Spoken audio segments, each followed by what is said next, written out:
Hey everybody, welcome to our podcast. Today on this podcast we have Duwei. Yay! So Duwei, how are you doing today? I'm good. Thank you for having me here. Are you excited about school next week? I am. I mean, it's online, but I'm still equally excited. That's great. What an intro. It's good. Righto. So in today's podcast, we've got Duwei Chai from Malaysia. He's going to tell us some tips on how to tell the difference between a Malaysian and a Singaporean. And about the most important woman in his life who's made him the man he is today. And then he'll go into his policy research into polygamy legislation in Malaysia and how he's overcome the challenges on the sensitivities of the topic. So let's kick it off with a question to get to know you better, Duwei. Where did you grow up? I grew up in the southern part of Malaysia, actually just across the bridge of Singapore. From Singapore, you literally can see Singapore. I mean, it's just across the bridge, you know. And I actually spent some considerable amount of time in Singapore actually when I was very young, because my mom was actually working in Singapore.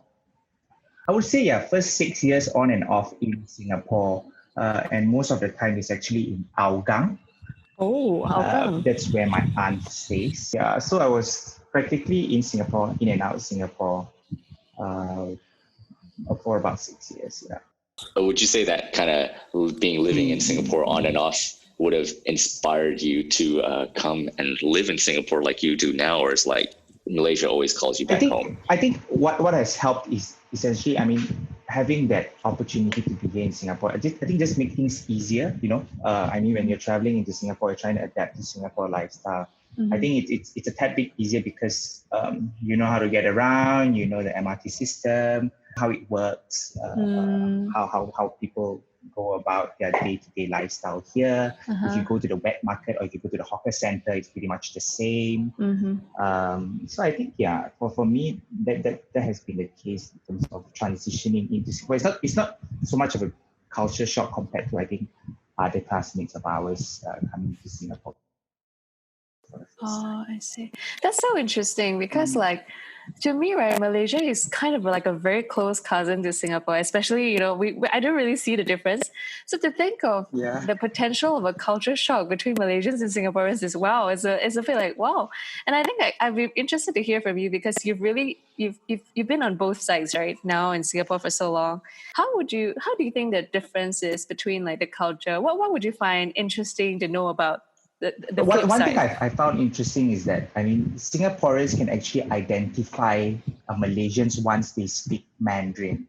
You can sort of differentiate whether they are Singaporeans or actually Malaysians.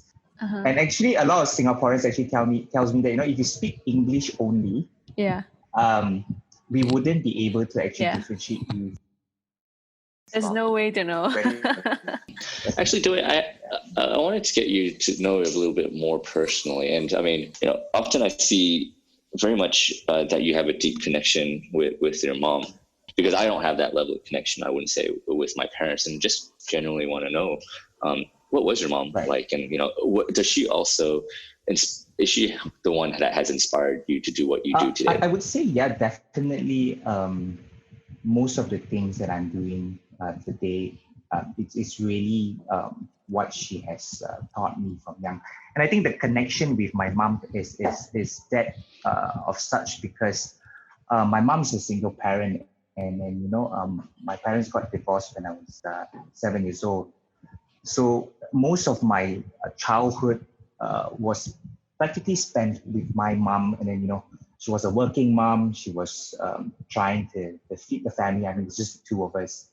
So I think a lot of the upbringing was also from her teachings, how to actually go about things. And she's the type of person where she likes to help people, even though she may not have the means.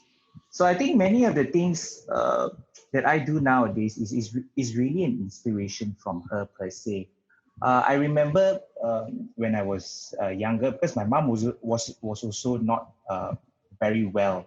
So she started her own business in Johor Bahru. I mean, from Singapore, then she transitioned to Johor Bahru. Started her own business when I was 7. And then after that, shortly after, she got a divorce. And then starting a business in the post-1998 financial crisis isn't actually the best time to do it, right? But she just decided to do it. And I think at that point of time, it just gave her a tremendous amount of stress.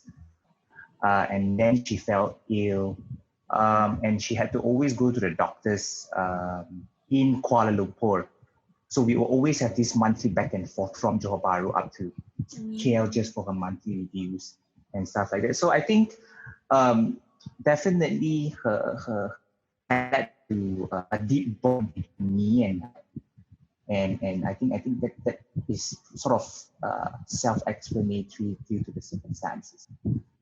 For you, what would you say is your fondest memory of your mom? It may not be a fond memory for many others, but I think it was a fond memory for me because I think we spent a lot of time in the hospital.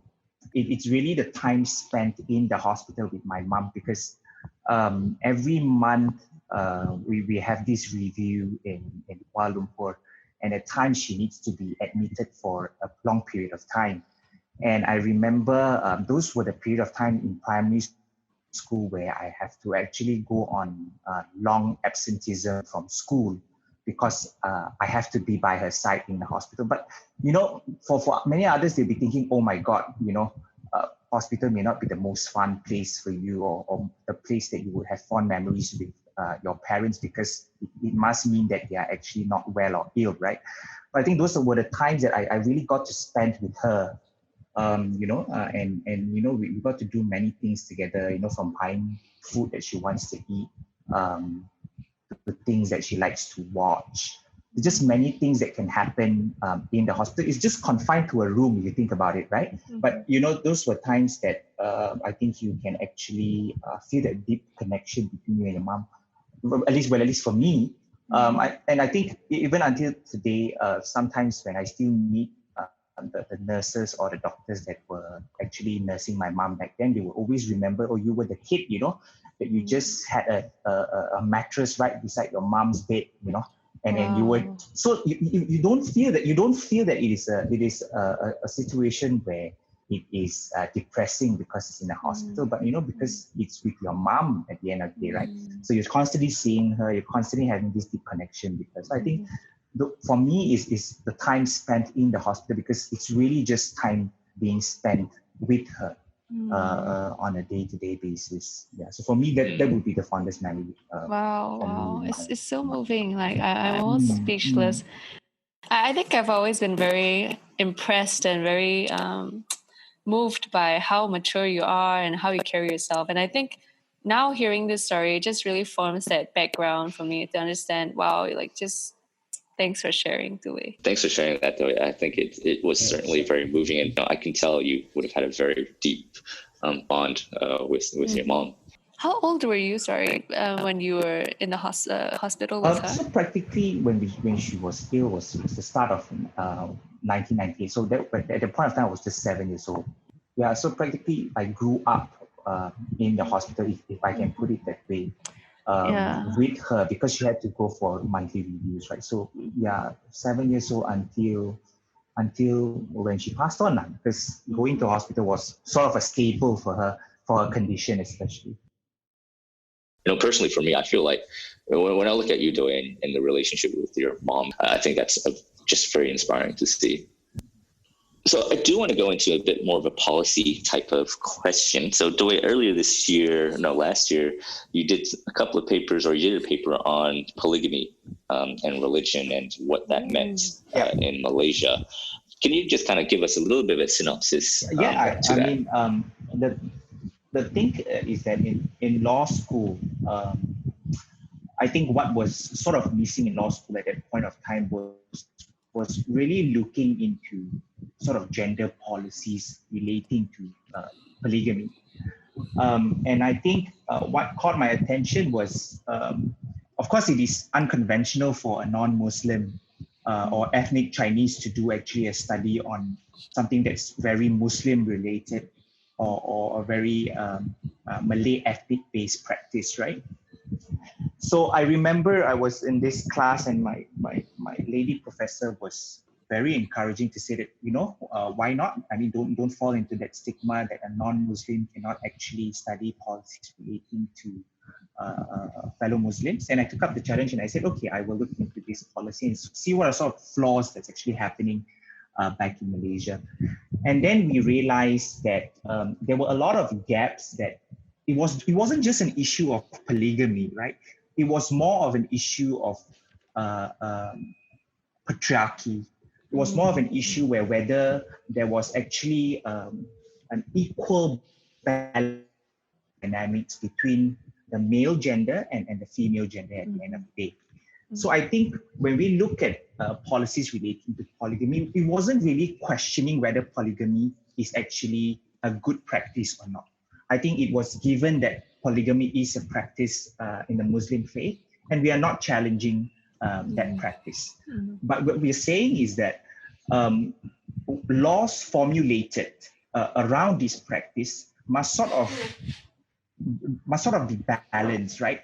In order to take into account that women should also be empowered for them to make certain decisions. So I think when we deep dive into policies and laws, we realized there were many gaps that clearly you see that put women at a back foot or on a back foot. And why we say that is because we realized there were laws and policies that made it very easy for the male counterpart or for the male partner to actually get into a polygamous marriage. And so it was really challenging that sort of, I wouldn't say a practice, but sort of a norm that everybody would say, oh, you know, as a Muslim man, I actually have the right. Yes, you have the right. But in the scriptures of the Quran, there was also many different limitations to say that if you cannot act just and fair to your second, third, or fourth wife, then perhaps you should only just stick to one. It's really sort of re-messaging the narrative, right? To let people understand that the clearer picture to say, okay, yes, polygamy is there, but there are restrictions and limitations to it. And the other thing is also, when we realized that there were gaps in the law, then we were trying to find out why were they gaps in the law. Then we realized a lot of formulators of the law in the Islamic law field were mostly men when they were drafting the law. So then we realized, of course, if you have male drafters, then of course the lens that they're going to have is going to be a male lens, right, when they're drafting such laws.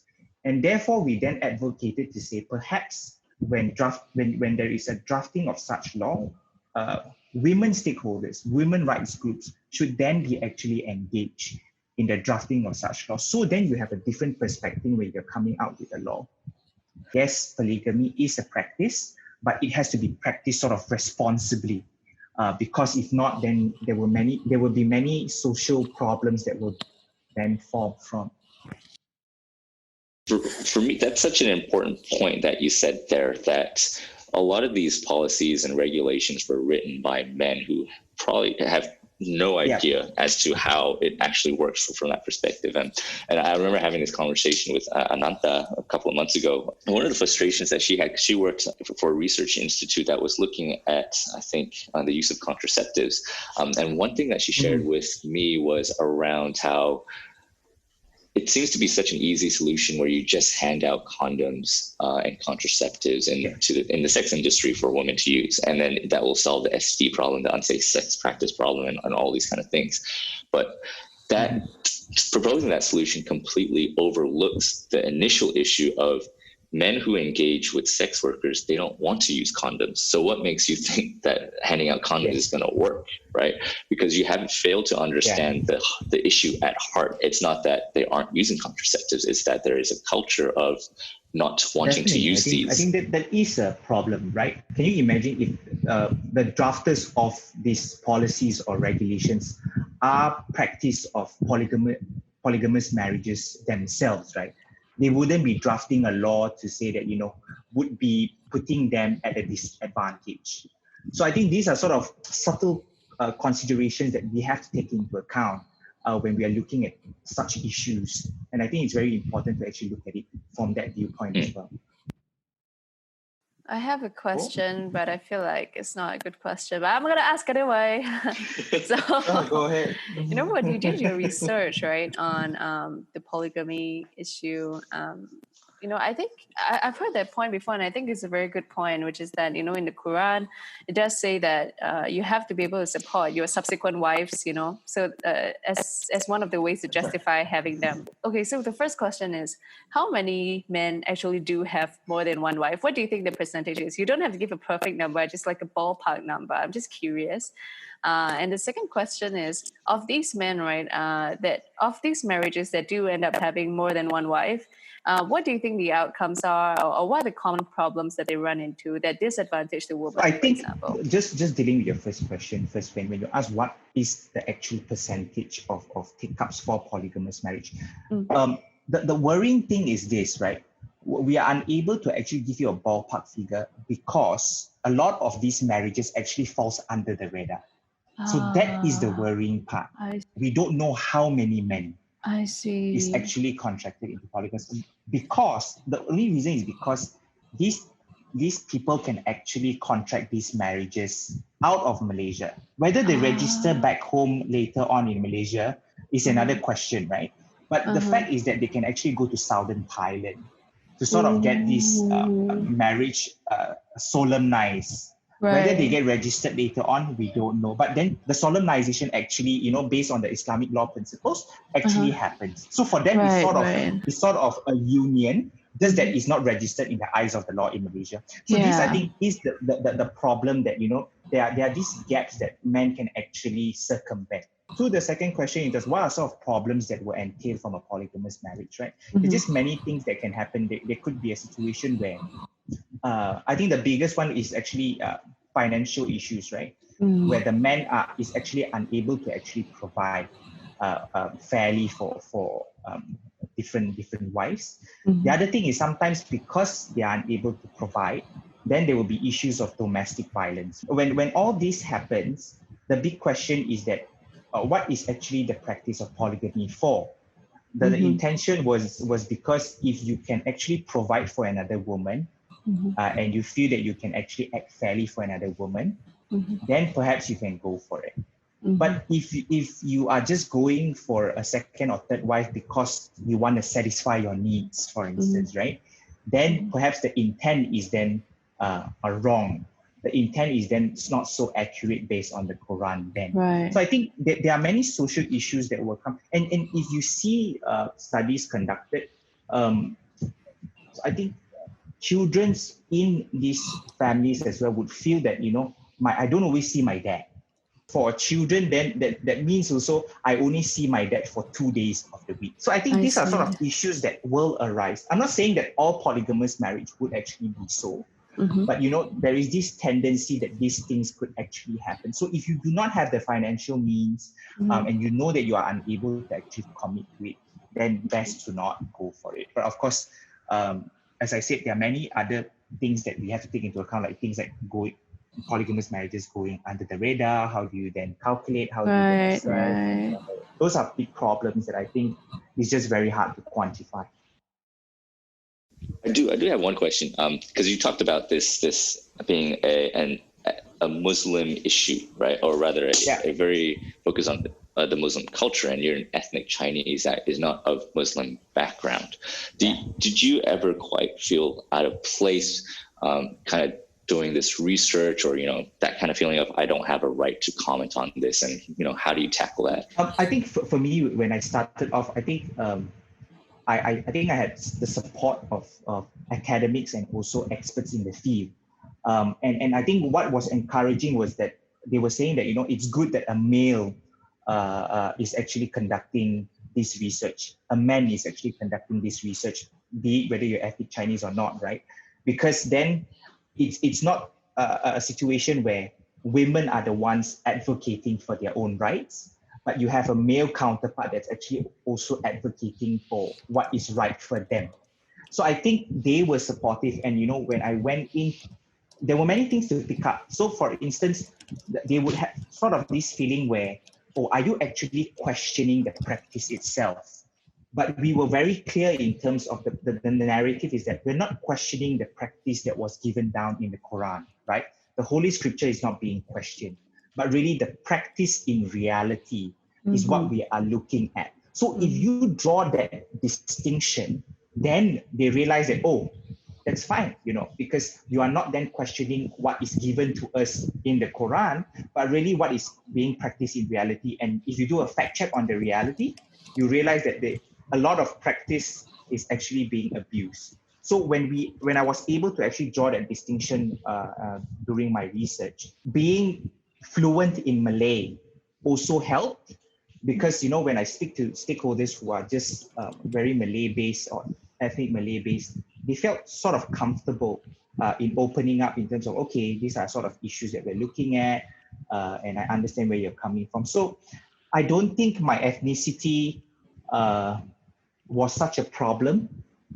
Potentially it could have, but for me, I think throughout the course of my research, it wasn't that big of a problem.